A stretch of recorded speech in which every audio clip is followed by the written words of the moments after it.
Seiring persetujuan PSP dari Menteri Keuangan untuk pengadaan satelit pertahanan, Kementerian Pertahanan kembali dihadapkan untuk memilih satelit pertahanan yang tepat untuk Indonesia. Satelit seperti apa yang akan dipilih? Apakah satelit yang hanya mempunyai kemampuan komunikasi saja, atau juga mempunyai kemampuan observasi bumi?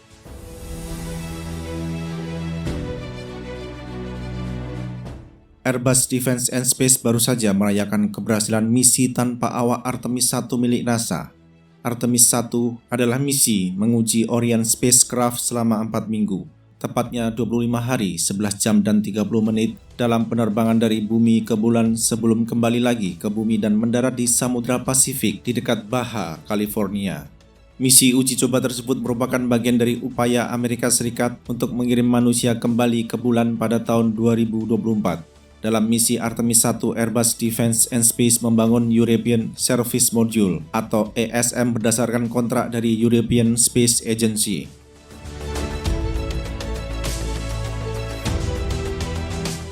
Merambah antariksa bukan hal baru bagi Airbus Defence and Space, meskipun bagi kebanyakan orang awam, firma multinasional Eropa ini identik sebagai produsen pesawat sayap tetap dan pesawat sayap putar.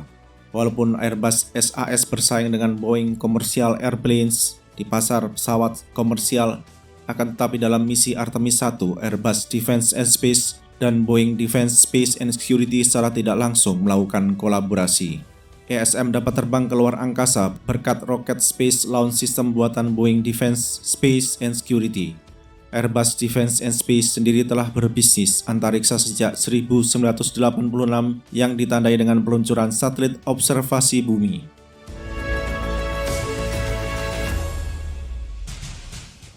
Ceruk pendapatan terbesar Airbus Defence and Space bukan berasal dari pembuatan modul ruang angkasa tetapi muncul dari bisnis pembuatan satelit. Firma yang berbasis di Taufkirchen, Jerman ini telah membangun ratusan satelit bagi kepentingan komersial maupun pertahanan. Sejumlah perusahaan Indonesia telah menjadi pembeli satelit buatan Airbus Defence and Space. Namun upaya Airbus Defence and Space untuk menjadikan Kementerian Pertahanan Indonesia beberapa tahun lalu agar tercatat sebagai konsumennya gagal. Karena pendanaan bagi program satelit komunikasi pertahanan atau Satkomhan tidak disetujui oleh Kementerian Keuangan.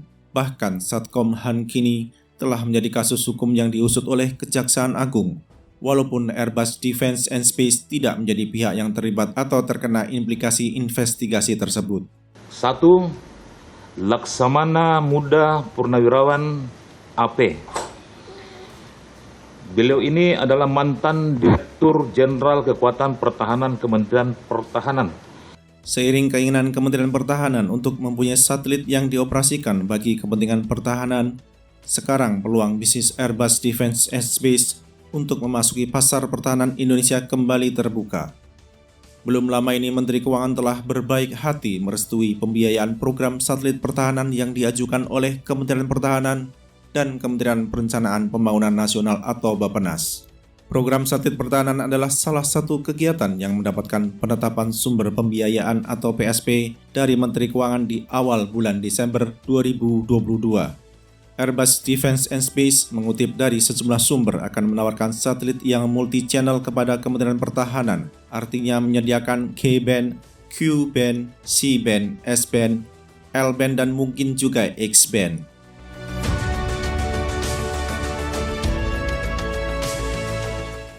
Tentu saja pabrikan Eropa ini tidak dapat melenggang sendirian untuk mendapatkan kontrak satelit pertahanan dari Kementerian Pertahanan. Thales Alenia Space, firma multinasional Eropa lainnya juga mengincar program senilai 300 juta US dollar tersebut. Perusahaan yang merupakan bagian dari Thales Group dan bermarkas di Cannes, Prancis ini merupakan joint venture atau JV antara Thales dan Leonardo, di mana dengan memegang 67% kepemilikan saham, Thales menjadi lead dalam JV. Sebagaimana Airbus Defence and Space, Thales Alenia Space bukan pemain baru dalam bisnis antariksa dunia, karena telah memproduksi ratusan satelit untuk konsumen komersial dan pertahanan.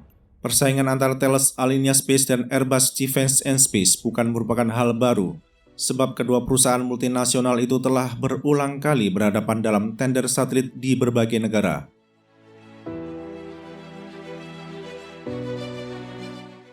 Lalu perusahaan manakah yang akan mendapat kontrak satelit pertahanan dari Indonesia? Jawaban atas pertanyaan itu ditentukan oleh beberapa hal. Pertama, kapabilitas satelit yang mereka tawarkan kepada Kementerian Pertahanan. Misalnya, apakah satelit yang ditawarkan hanya memiliki kemampuan untuk komunikasi, ataukah sekaligus mempunyai kemampuan untuk melakukan tugas lain seperti Earth Observation? Dewasa ini berkat kemajuan teknologi satelit dapat mengemban lebih dari satu kemampuan sekaligus. Kedua, tawaran offset atau sejenisnya kepada Kementerian Pertahanan. Offset terkait program ini dapat diberikan kepada perusahaan Indonesia yang kredibel dan bukan firma yang tidak dikenal memiliki kemampuan di bidang satelit. Ketiga, lobby politik. Lobby politik dari negara di mana produsen satelit berkantor merupakan salah satu faktor penting. Pertanyaannya, pemerintah negara mana yang akan mendukung Airbus Defence and Space dan Thales Alenia Space dalam memperebutkan program satelit pertahanan di Indonesia?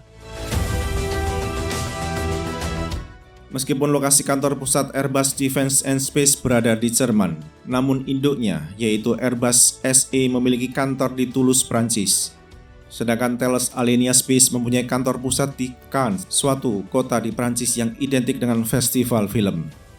Lalu kepada firma mana pemerintah Prancis akan memberikan dukungan? Apakah kepada Airbus Defence and Space ataukah kepada Thales Alenia Space? Bagaimana dengan dukungan politik pemerintah Italia mengingat Leonardo sebagai mitra Thales merupakan perusahaan Italia? Apakah pemerintah Italia akan mendukung Thales Alenia Space lewat lobi politik kepada Indonesia?